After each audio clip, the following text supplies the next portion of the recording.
Capítulo 5. Fevereiro, 1861. As origens do padre Pirroni eram rústicas. Nascerá em São Cono, uma aldeia pequenina que, hoje, graças ao autocarro, é quase uma das capoeiras satélites de Palermo, mas que, há coisa de um século, pertencia, por assim dizer, a um sistema planetário independente, distante como estava 4 ou 5 horas carroça do sol palermitano. O pai do nosso jesuíta tinha sido administrador de 2 propriedades que a abadia de S. Eleutério se gabava de possuir na região de São Cono. Tratava-se, então, de um ofício bastante perigoso para a saúde da alma e do corpo, porque obrigava a relações bizarras e ao conhecimento de várias anedotas, cuja acumulação causava uma enfermidade que, enquanto o diabo esfregava um olho, é a expressão exata, fazia cair morto o enfermo aos pés de qualquer muro baixo, com todas as suas historietas caladas no bucho, ao abrigo, de aí em diante, da curiosidade dos mandriões. Dom Caetano, o pai do padre Pirroni, tinha, porém, conseguido fugir a essa maleita profissional mercê de uma rigorosa higiene baseada na discrição e num avisado emprego de remédios preventivos. Morrera pacificamente de pneumonia, por um domingo solarento de fevereiro, ao som do vento que desfolhava as flores das amendoeiras. Deixará viúva e 3 filhos, 2 moças e o sacerdote, em condições econômicas relativamente boas. Homem sagaz, tinha sabido fazer economias do estipêndio incrivelmente exíguo que lhe pagava a abadia e, no momento do seu passamento, possuía algumas amendoeiras no fundo do vale, um ou outro cepo de vinha nas encostas, e mais no alto, um pouco de pasto pedregoso, tesouros de pobre. Como se vê, mas suficientes para conferir um certo peso na economia deprimida de S. Cono. Era ainda proprietário de uma casinha rigorosamente cúbica, azul por fora, branca por dentro, 4 divisões embaixo e 4 em cima, mesmo à entrada da terra, na estrada de Palermo. O padre Pirroni deixará essa casa aos 16 anos, quando seus êxitos na escola paroquial e a benevolência do abade Mitrado, de S. Eleutério, o encaminharam para o seminário do arcebispado. Com anos de intervalo, tinha, porém, lá voltado algumas vezes, ou para abençoar as bodas das irmãs ou para dar uma absolvição supérflua, aos olhos do mundo, entendase. A Dom Caetano moribundo, tornava a voltar agora, neste fim de fevereiro de 1861, para o 15º aniversário da morte do pai. Estava um dia ventoso e límpido, precisamente como há 15 anos. Tinham sido 5 horas de solavancos, os pés baloiçando atrás da cauda do cavalo, mas, uma vez dominada a náusea causada pelas pinturas patrióticas, de fresca data, dos painéis da carroça e que culminavam na figuração retórica de um Garibaldi cor de fogo, de braço dado com uma Santa Rosália cor de mar, aquelas 5 horas tinham sido bem agradáveis. No vale que liga Palermo a São Cono unem-se a paisagem faustosa da zona costeira e a paisagem inexorável do interior. É um vale percorrido por imprevistas rajadas de vento, que lhe tornam o ar salubre e que eram famosas por serem capazes de desviar a trajetória das balas mais bem premeditadas, pelo que os atiradores, postos em face de problemas balísticos árduos, preferiam ir exercitar-se noutro lado. O carroceiro, que tinha conhecido muito bem o defunto, espraiara-se em amplas evocações dos seus méritos, evocações que, verdade seja, embora nem sempre adaptadas a orelhas filiais e eclesiásticas, tinham lisonjeado, não obstante o bom do padre já perfeitamente inteirado. À chegada, foi acolhido com choramingada alegria. Abraçou e abençoou a mãe, que, entre as lãs negras de um luto imprescritível, ostentava os cabelos alvos e a tez rosada das viúvas. Saudou as irmãs e os sobrinhos, mas teve um olhar de viés para Carmelo, seu sobrinho, que tivera o péssimo gosto de arvorar na carapuça o distintivo tricolor. Logo que entrou em casa foi assaltado, como sempre, pela dulcíssima fúria das recordações juvenis. Nada havia mudado, nem o pavimento de barro vermelho nem o parco mobiliário. A mesma luz entrava pelas janelinhas exíguas. Romeu, o cão que ladrava de vez em quando a um canto, era o trineto parecidíssimo de um outro molosso, companheiro de brincadeiras violentas. Da cozinha exalava-se o aroma secular do guisado que fervia, sumo de tomate, cebolas e carne de carneiro, para os aneleletidos dias melhores. Todas as coisas exalavam a serenidade atingida mediante os trabalhos do santo defunto. Pouco depois, dirigiram-se todos à igreja para escutar a missa do aniversário. S. Cono, naquele dia, ostentava o seu melhor aspecto e oferecia com prodigalidade uma orgulhosa exibição de excrementos sortidos. Cabrinhas espertas, de negros úberes pendentes, e bacorinhos sicilianos, escuros e esbeltos como poldros minúsculos, perseguiam-se no meio das pessoas, pelas ruelas íngremes, e, porque o padre Pirroni se tornará uma espécie de glória local, muitas eram as mulheres, os garotos e até adolescentes que se apinhavam à volta dele para lhe pedir a bênção ou para recordar tempos passados. Na sacristia entregou-se a um bate-papo com o cura e, ouvida a missa, dirigiram-se todos para a lápide do sepulcro, numa capela lateral. As mulheres beijaram o mármore choramingando, o filho rezou em voz alta no seu latim misterioso. Quando voltaram a casa, os Anelelete estavam prontos e agradaram imenso ao padre Pirrone, a quem os refinamentos culinários de Vila Salina não tinham estragado o paladar. Ao cair da noite, os amigos vieram saudá-lo e reunir-se no seu quarto. Um candeeiro de cobre de 3 braços pendia do tecto, e derramava a luz humilde dos seus morrões de azeite. A um canto, a cama exibia os seus colchões sarapintados e o seu sufocante cobertor vermelho e amarelo. O outro canto do quarto estava ocupado por um cesto alto e direito, o Zimile, que guardava o trigo cor-de-mel que todas as semanas se levava ao moinho. Segundo as necessidades da família, nas paredes, gravuras já manchadas. Santo Antônio mostrava o divino menino, Santa Luzia os próprios olhos arrancados e S. Francisco Xavier arengava as turbas de índios emplumados e nus. Lá fora, no crepúsculo estrelado, o vento assobiava e, a seu modo, era o único a comemorar o aniversário.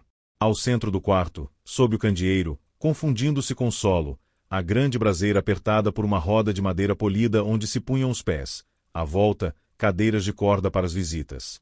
Estavam lá o pároco, os 2 irmãos Ciró, proprietários no sítio, e, muito velho, Dom Pietrino, o ervanário. Taciturnos tinham vindo, taciturnos continuavam, porque, enquanto as mulheres cirandavam lá embaixo, eles falavam de política. Esperavam obter notícias consoladoras do padre Pirrone, que chegava de Palermo e devia saber muitas coisas, dado que vivia entre os senhores. O desejo de notícias foi saciado, o de consolação, porém, frustrado, porque o amigo jesuíta, um pouco por sinceridade, um pouco também por tática, pintara-lhes o futuro negríssimo.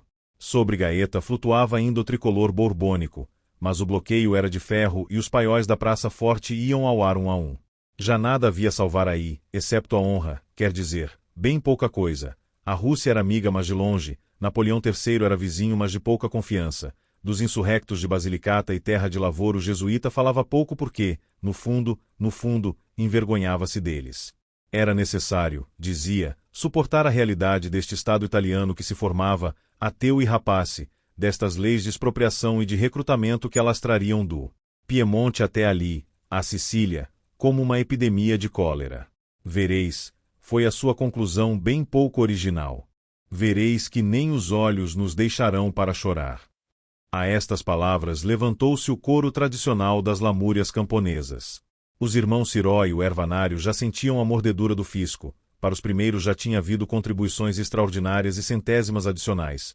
Para o outro, uma perturbadora surpresa. Fora chamado à Câmara Municipal, onde lhe tinham dito que, se não pagasse 20 liras todos os anos, não lhe seria mais permitido vender os seus símplices. Mas se este sene, este estramônio, estas ervas santas feitas pelo Senhor vou-as eu colher com as minhas próprias mãos nas montanhas, faça chuva ou sereno, nos dias e nas noites prescritos. Seco-as eu ao sol, que é de todos, no almofariz que era do meu avô. Que é que tem a ver com isto o município? Por que é que tenho de vos pagar 20 liras? Assim, sem mais nada, pelos vossos lindos olhos. As palavras saíam-lhe estropiadas da boca sem dentes, mas os olhos ensombreceram-se-lhe de autêntico furor. Tenho razão ou não, padre? Diz-mo tu. O jesuíta queria-lhe bem, recordava-se dele, homem já feito mas já curvado pelas contínuas vagabundagens e colheitas, quando ele próprio era um moço de 16 anos que atirava pedradas aos pardais, e era-lhe grato ainda porque sabia que, quando vendia alguma mesinha das suas ao mulherio, lhes dizia sempre que sem tantas ave-marias ou tantos glória patria a coisa não tinha efeito. O seu feitio prudente, é verdade, fingia ignorar que coisas havia na realidade nessas mixórdias e que esperanças vinham elas alimentar. Tem razão, Dom Pietrino, 100 vezes razão. Como não? Mas se eles não tiram o dinheiro, a vocês e aos outros pobres diabos como vocês, aonde vão eles encontrá-lo para fazer a guerra ao Papa e roubar-lhe o que lhe pertence? A conversa arrastava-se noite adiante. A luz pálida vacilava ao vento que lograva passar através das pesadas persianas. O padre Pirrone vagueava nas regiões das futuras e inevitáveis confiscações dos bens eclesiásticos. Adeus então ao suave domínio da abadia ali à volta. Adeus às sopas distribuídas aos pobres durante os invernos rigorosos. E, quando mais jovem do Ciró teve a imprudência de dizer que, talvez assim, alguns camponeses pobres pudessem ter uma corelazinha sua. A voz endureceu-lhe do mais decisivo desprezo. Verá, Dom Antônio, verá. O presidente da Câmara compra tudo, paga as primeiras prestações e, depois, adeus. Já assim foi no Piemonte. Acabaram por ir-se embora, muito mais sombrios que a vinda, providos de lamentações por 2 meses, pelo menos. Ficou apenas o ervanário, que, naquela noite, não se ia deitar porque era lua cheia e tinha de ir colher o rosmaninho nos penhascos de Pietrasí. Havia trazido consigo a lanterna e por-se-ia caminho apenas dali saísse. Mas, padre, tu que vives no meio da nobreza, que dizem os fidalgos de toda esta labareda? Que diz a isto o príncipe de Salina, nobre, colérico e orgulhoso como sabemos que é? Já mais de uma vez o padre Pirrone a si próprio fizera esta pergunta e responder-lhe não tinha sido fácil, sobretudo porque havia descurado ou interpretado como exageros tudo quanto de Fabrício lhe dissera certa manhã no observatório, ia fazer 1 ano. Sabia-o agora, mas não encontrava maneira de o traduzir para forma compreensível a Dom Pietrino, que não era tolo, longe disso, mas que era mais entendido nas propriedades anticatarrais, carminativas e até, sim senhor, afrodisíacas das suas ervas do que em tais abstracções. Olhe, Dom Pietrino, os senhores, como você-me diz, não são fáceis de compreender. Eles vivem num universo muito particular que não foi criado diretamente por Deus mas pela sua casta durante séculos de experiências muito especiais, de fadigas e de alegrias muito suas. Possuem uma memória coletiva extremamente robusta e, por consequência, perturbam-se ou alegram-se com coisas que a si ou a mim não importam coisíssima nenhuma, mas que, para eles, são vitais. Precisamente porque estão em relação com esse seu patrimônio de recordações, de esperanças, de temores de classe. A divina providência quis que eu me tornasse a mais humilde parcela da mais gloriosa das ordens de uma igreja sempiterna, a qual foi assegurada a vitória definitiva. O meu amigo está no outro lado da escala, não digo mais baixo mas apenas o mais diferente. Você messê, quando descobre um cepo vigoroso ou um ninho bem fornido de cantáridas, também essas procura, Dom Pietrino, eu sei, está em comunicação direta com a natureza que o Senhor criou com possibilidades indiferenciadas para o mal e para o bem, a fim de que o homem nela possa exercer o seu livre alvedrio. E quando é consultado por alguma velhota viciosa ou por alguma mocinha cheia de ciúme você mergulha no abismo dos séculos até as épocas obscuras que precederam a luz do Gólgota. O velho olhava-o pasmado. Ele tinha querido saber se o príncipe de Salina estava satisfeito ou não com o novo estado de coisas e o outro falava-lhe de cantáridas e de luzes do Gólgota. Tanto leu que tresleu, coitadinho. Os senhores não são assim. Esses vivem de coisas já manipuladas. Nós, os eclesiásticos, servimos para o sossegar a respeito da vida eterna, como vós, os ervanários, para lhes fornecer emolientes ou excitantes. E com isto não quero dizer que sejam maus. Pelo contrário, são diferentes. Talvez nos pareçam tão estranhos porque atingiram uma etapa para a qual todos os que não são santos caminham, o do menosprezo dos bens terrenos pela força do hábito. Talvez por isso não façam caso de certas coisas que a nós importam muito. Quem está na montanha não se rala com os mosquitos da planura, e quem vive no Egito quer lá saber de guarda-chuvas.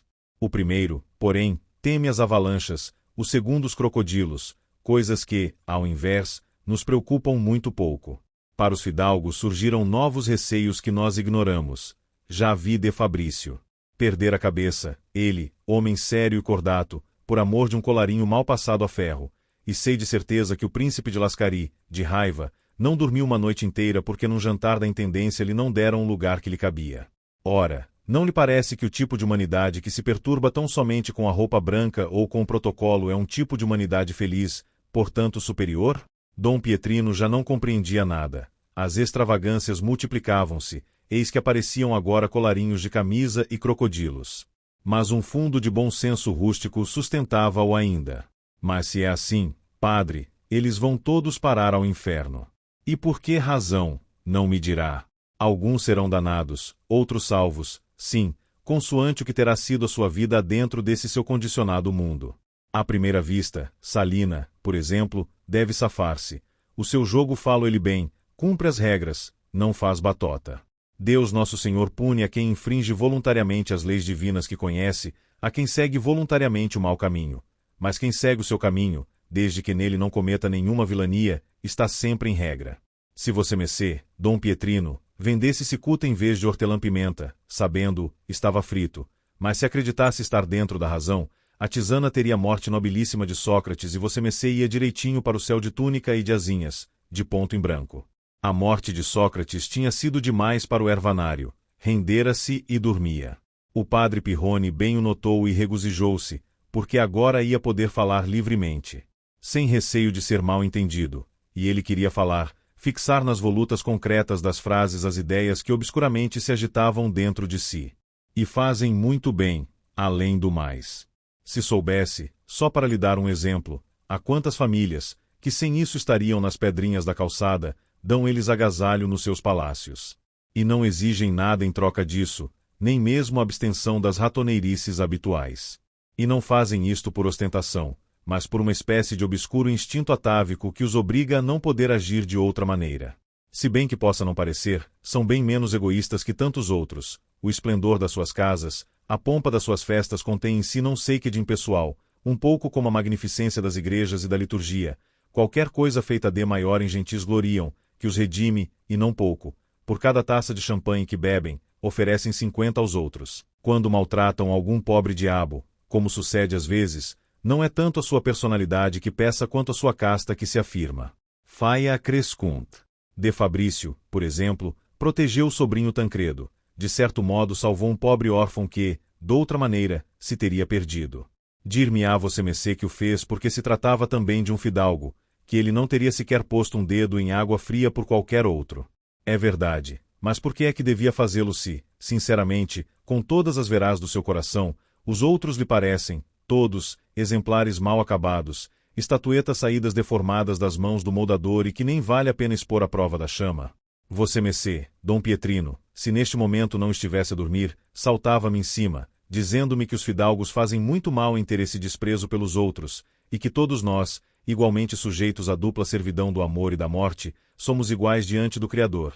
E que poderei eu se não dar-lhe razão? Porém, acrescentarei que não é justo acoimar de desprezadores apenas os nobres, dado que isso é vício universal. Quem ensina na universidade despreza o simples mestre-escola paroquial ainda que o não mostre e, já que você-mecê está a dormir, posso dizer-lhe sem reticências que nós, os eclesiásticos, nos consideramos superiores aos laicos, nós, os jesuítas, superiores ao resto do clero, da mesma maneira que vocês, os ervanários, desprezam os dentistas que vos pagam, aliás, na mesma moeda. Os médicos, por sua vez, riem-se de dentistas e ervanários, mas são eles próprios tratados de asnos pelos doentes que pretendem continuar a viver com o coração ou o fígado em compota. Para os magistrados, os advogados não passam de maçadores que procuram paralisar o funcionamento da justiça, e, por outro lado, a literatura está cheia de sátiras contra a pomposidade, a ignorância e muitas vezes coisas piores dos mesmos senhores juízes. Não há senão os tolos a desprezarem-se a si próprios. Quando estes tiverem aprendido a rir-se dos outros, o círculo ficará fechado e será preciso recomeçar do princípio. Alguma vez reparou, Dom Pietrino, na quantidade de nomes e profissões que se tornaram insultos? De Fascino, Ciabattino e Pastixieri, no italiano, a Reitre e Pompier, no francês. As pessoas pensam lá nos méritos dos carregadores e dos bombeiros. Olham apenas para os seus defeitos marginais, a todos tratam como mariolas e presumidos, e já que você-mecê não pode ouvir-me, posso dizer-lhe que conheço muitíssimo bem o significado corrente da palavra jesuíta. Depois, estes nobres têm o pudor das desditas próprias. Cheguei a ver o desgraçado, que decidirá. Um faxino, carregador ou mariola, homem indecente, malcriado, ciabattino, fabricante ou vendedor de chinelos, remendão, pastixieri, pasteleiro, reitre, soldado velho ou espertalhão, pompier, bombeiro, ou, de mau gosto, espalhafatoso, vaidoso, presumido. Nota do tradutor. Matar-se no dia seguinte, e que parecia sorridente e cheio de vida como um rapaz na véspera da primeira comunhão. Ao passo que você-mecê, Dom Pietrino, confesse lá, se visse obrigado a beber uma das suas infusões de sene, havia de ensurdecer cá a terrinha com as suas lamentações. A cólera e a ironia são aristocráticas, a elegia, a quirimônia, não. Vou até dar-lhe uma receita. Se você-mecê encontrar um fidalgo lamuriento e chorão, examine-lhe a árvore genealógica. Mais tarde ou mais cedo encontrará nela um ramo seco. Uma casta difícil de suprimir, porque, no fundo, se renova continuamente e porque, quando é preciso, sabe morrer bem, isto é, sabe lançar a sua semente no momento do fim. Olhe, em França, fizeram-se massacrar com elegância e, agora, lá estão como dantes, digo como dantes porque não são os latifúndios e os direitos feudais que fazem o nobre, mas as diferenças de natureza. Contaram-me que há agora em Paris condes polacos que as insurreições e o despotismo obrigaram ao exílio e à miséria. Fizeram-se condutores de fiacre, mas encaram seus clientes burgueses com tal catadura que os pobrezinhos entram para o carro, sem saber porquê, com o ar humilde de cães a entrarem numa igreja. E digo-lhe mesmo, Dom Pietrino, se, como tantas vezes aconteceu, esta classe devesse desaparecer, constituir-se-ia logo outra equivalente, com as mesmas qualidades e os mesmos defeitos. Já não seria talvez fundada sobre o sangue, mas, que sei eu, sobre a antiguidade da sua presença num dado lugar, ou um seu pretenso melhor conhecimento de qualquer texto presumidamente sagrado. Nesta altura, ouviu os passos da mãe na escada de madeira. Ela entrou a rir. Olha lá, estavas a falar, meu filho? Não vês que o teu amigo está a dormir? O padre Pirrone ficou envergonhado, não retorquiu, mas disse: vou acompanhá-lo. Coitado, tem de ficar ao frio toda a noite. Tirou a mecha da lanterna, acendeu-a na chamazita do lampadário, alçando-se na ponta dos pés e manchando de óleo a sotaina, pô-la no seu lugar e fechou a portinhola. Dom Pietrino velejava através do oceano dos sonhos. Um fio de baba escorria-lhe dos lábios e vinha perder-se na gola. Foi preciso um bom momento para o despertar. Desculpa-me, padre, mas tu dizias coisas tão estranhas, tão embrulhadas. Sorriram, desceram e saíram. A noite submergia a casa, a aldeia, o vale, mas apercebiam-se os montes vizinhos, carrancudos como sempre. O vento amainara, mas fazia frio, as estrelas brilhavam furiosamente, produziam milhares de graus de calor, mas não conseguiam aquecer um pobre velho. Pobre Dom Pietrino! Quer que eu vá buscar-lhe outro capote? Obrigado, já estou habituado. A gente vê-se amanhã e então me dirás como é que o príncipe de Salinas suportou a revolução. Digo-lhe já em 3 palavras. Diz que não houve nenhuma revolução e que tudo continuará como dantes. Olha a grande besta! E a ti não te parece uma revolução que o presidente da Câmara queira fazer-me pagar as ervas criadas pelo bom Deus e que eu colho com as minhas próprias mãos? Ou já não estás bom da cabeça? Também tu? A luz da lanterna afastava-se aos sacões. Acabou por desaparecer nas trevas densas como feltro. O padre Pirrone pensava que o mundo devia parecer um imenso quebra-cabeças a quem não conhecesse matemáticas nem teologia. Senhor meu Deus, apenas a tua omnisciência podia escogitar tais complicações. Uma outra amostra destas complicações caiu-lhe entre as mãos no dia seguinte de manhã. Quando descia, pronto para ir dizer missa na paróquia, encontrou Sarina, a irmã, a descascar cebolas. As lágrimas que ela tinha nos olhos pareceram-lhe demais para terem origem naquela atividade.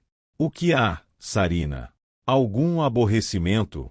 Não te deixes abater, o Senhor aflige e consola. A voz afetuosa dissipou o pouco de reserva que a pobre mulher possuía ainda. Pôs-se a chorar clamorosamente, com a cara apoiada ao bordo da mesa. Entre os soluços ouviam-se sempre as mesmas palavras. Angelina, Angelina. Se Vicenzino sabe, mata-os aos 2. Angelina. Ele mata-os. As mãos enfiadas na larga cinta negra, só com os polegares de fora, o padre Pirrone, de pé, olhava-a. Não era difícil compreender. Angelina era filha núbio de Sarina, o Vicenzino, de que tanto se temiam as fúrias, o pai, seu cunhado.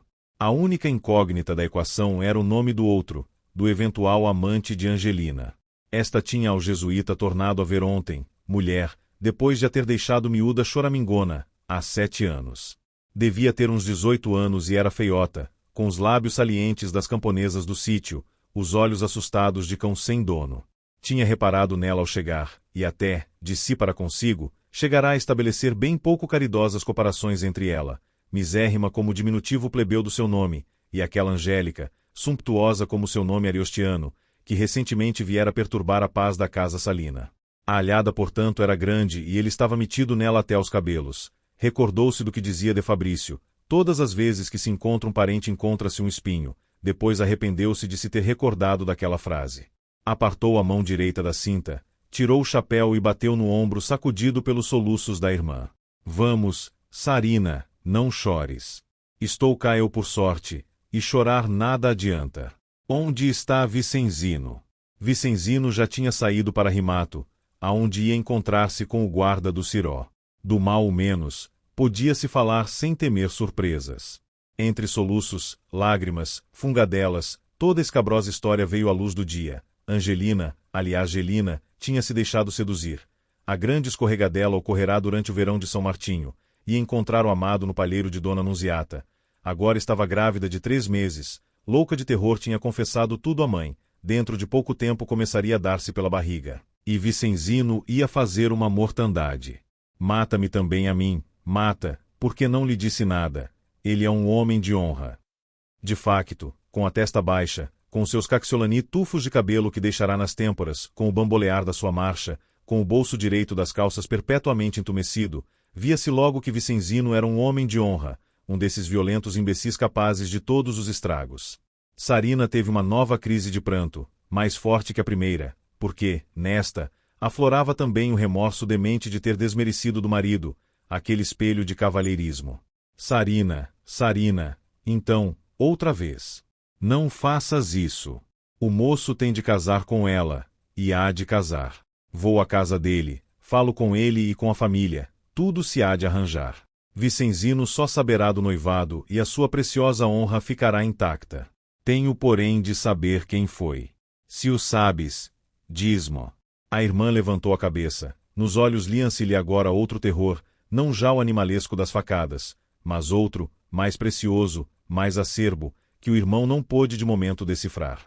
Santino Pirrone, foi Santino Pirrone, o filho de Turi, e fê-lo para afrontar-me a mim e a nossa mãe e a santa memória do nosso pai. Eu nunca lhe falei, todos diziam que era um bom rapazinho, mas não, é um infame, um digno filho do canalha do pai dele, um desavergonhado. Depois é que me lembrei, em novembro, via-o sempre passar aqui à porta, com mais 2 amigos, com um gerânio encarnado atrás da orelha. Fogo do inferno, fogo do inferno. O jesuíta agarrou numa cadeira, sentou-se ao pé da irmã. Era evidente, tinha de dizer a missa mais tarde. O caso era grave. Turi, o pai de Santino, do sedutor, era um tio seu, o irmão, mesmo o irmão mais velho, de aquela santa alma. Há 20 anos tinha sido associado do defunto na guarda da abadia, precisamente no momento da sua maior e mais meritória atividade. Depois, um litígio, uma daquelas lides familiares de raízes inextricáveis, que é impossível sarar porque nenhuma das duas partes fala claramente, tendo cada uma delas muito que esconder.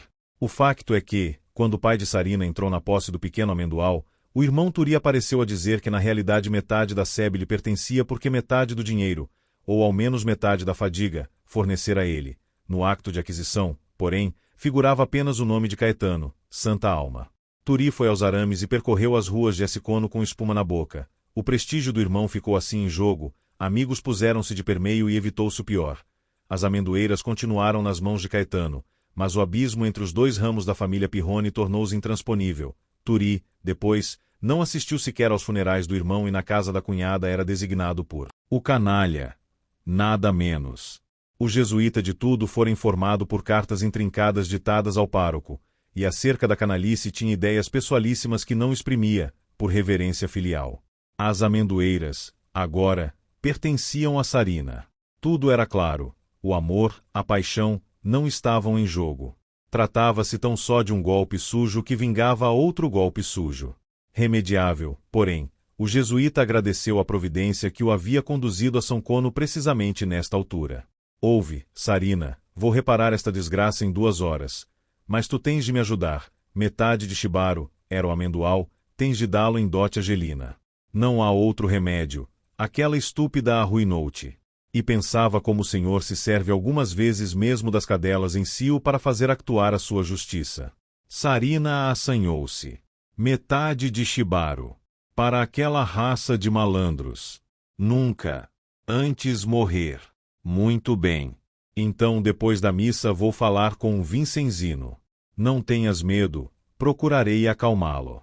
Tornou a pôr o chapéu na cabeça e as mãos na cinta. Esperava, paciente, seguro de si. Uma edição da Fúria de Vicenzino, embora revista e expurgada por um padre jesuíta, era sempre qualquer coisa de legível para a infeliz da Sarina, que, pela 3ª vez, desatou a chorar. Pouco a pouco, porém, os soluços decresceram, cessaram. A mulher levantou-se. Seja feita a vontade de Deus, arranja tuas coisas, que isto já não é vida, não é nada. Meu belo Shibaro. Todo o suor do nosso pai. As lágrimas estavam a ponto de recomeçar, mas o padre Pirrone já ia longe. Celebrado o divino sacrifício, aceite a chávena de café oferecida pelo cura, o jesuíta dirigiu-se acto contínuo para a casa do tio Turi. Nunca lá tinha estado, mas sabia que era uma casinhola paupérrima, mesmo no cimo da aldeia, ao pé da forja de mestre Sicu. Encontrou-a logo, e, dado que não havia janelas e que a porta estava aberta para deixar entrar uma réstia de sol, deteve-se na soleira. Na obscuridade, lá dentro, viam-se, em monte, albardas para mulas, alforjes e sacos. Dom Turi ganhava vida como almocreve, ajudado, agora, pelo filho. Dorásio! Gritou o padre Pirrone. Era uma abreviatura da fórmula Deo Gratias, Agamus, que servia aos eclesiásticos para pedir licença para entrar. Uma voz de velho respondeu: "Quem é?"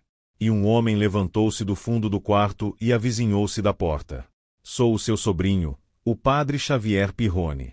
Queria falar-lhe, se me dá licença." A surpresa não foi grande. Há 2 meses, pelo menos, a sua visita, ou a de um delegado seu, devia ser esperada.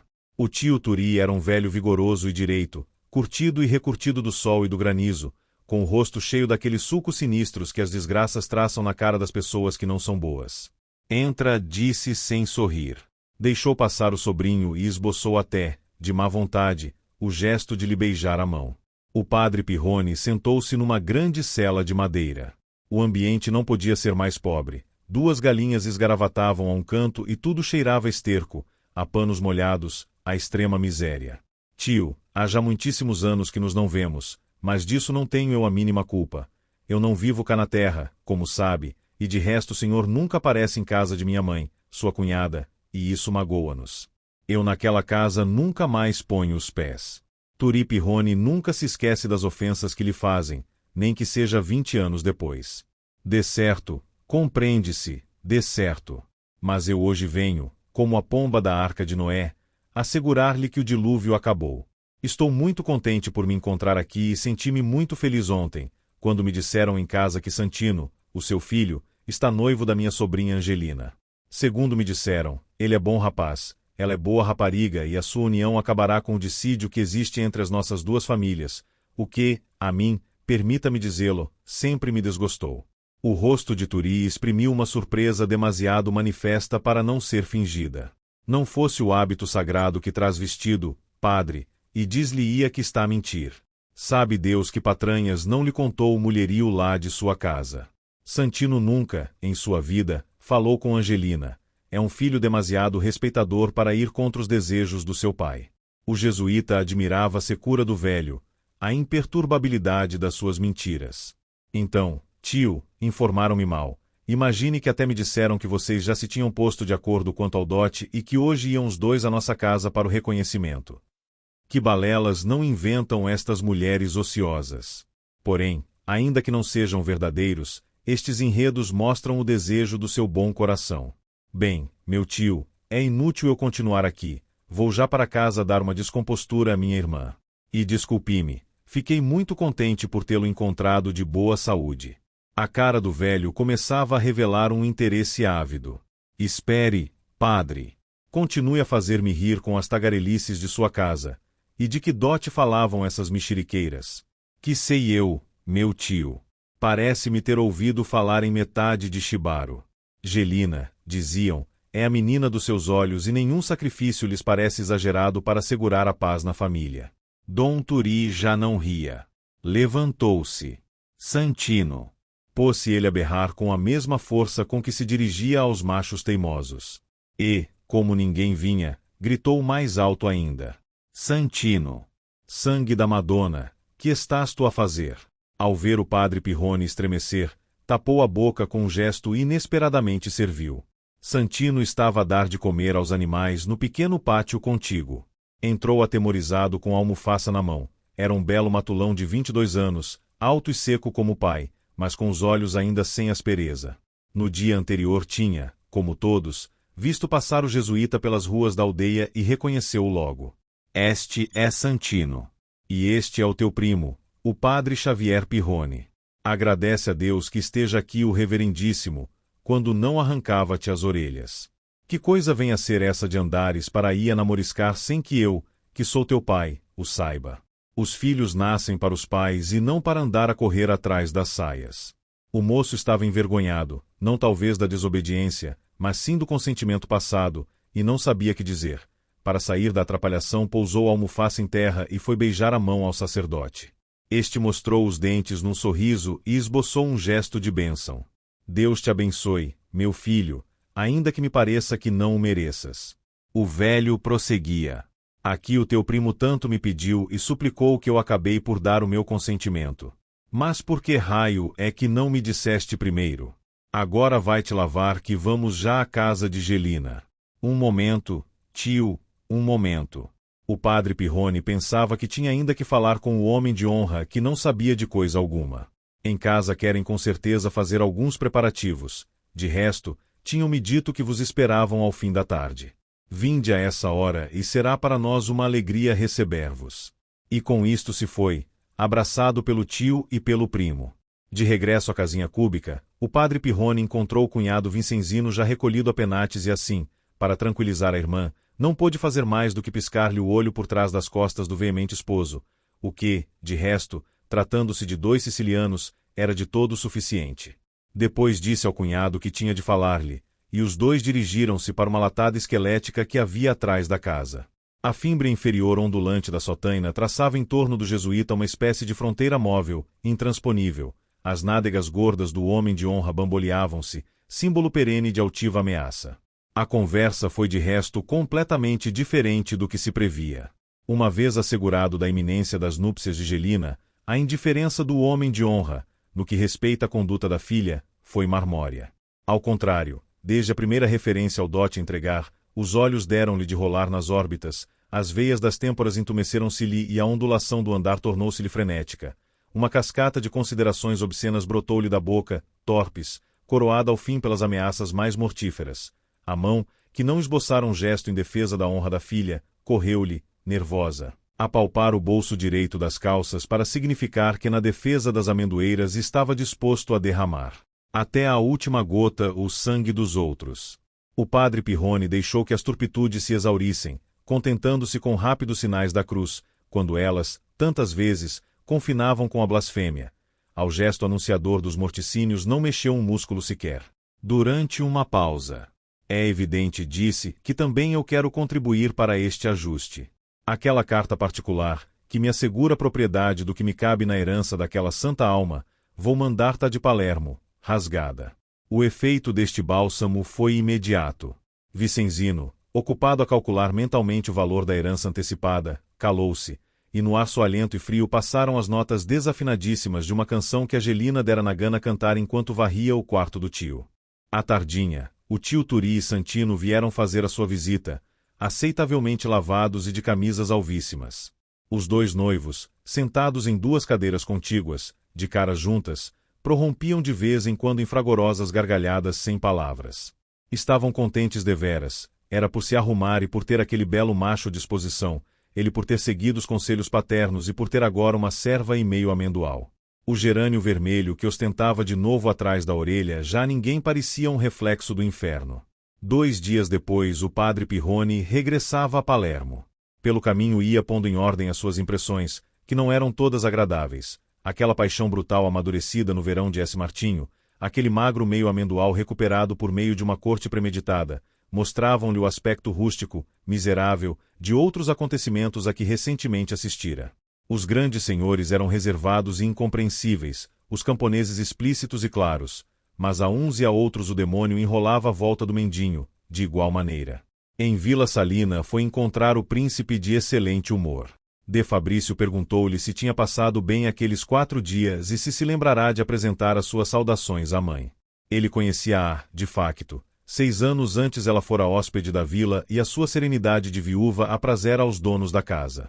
De tais saudações o jesuíta tinha se esquecido completamente, e calou-se, mas disse logo que a mãe e a irmã o tinham encarregado de dar cumprimentos à sua excelência, o que não passava de uma fábula, menos grave portanto que uma mentira. Excelência acrescentou em seguida, desejava pedir-lhe o favor de, amanhã, se pudesse, dar ordem para me aparelhar em uma carruagem. Tenho de ir ao arcebispado pedir uma dispensa de casamento. Uma sobrinha minha está noiva de um primo. Dê certo, padre Pirrone, dê certo, como quiser. Mas depois de amanhã tenho de ir a Palermo. Podia vir então comigo, mas é assim coisa de tanta pressa. Fim do capítulo 5.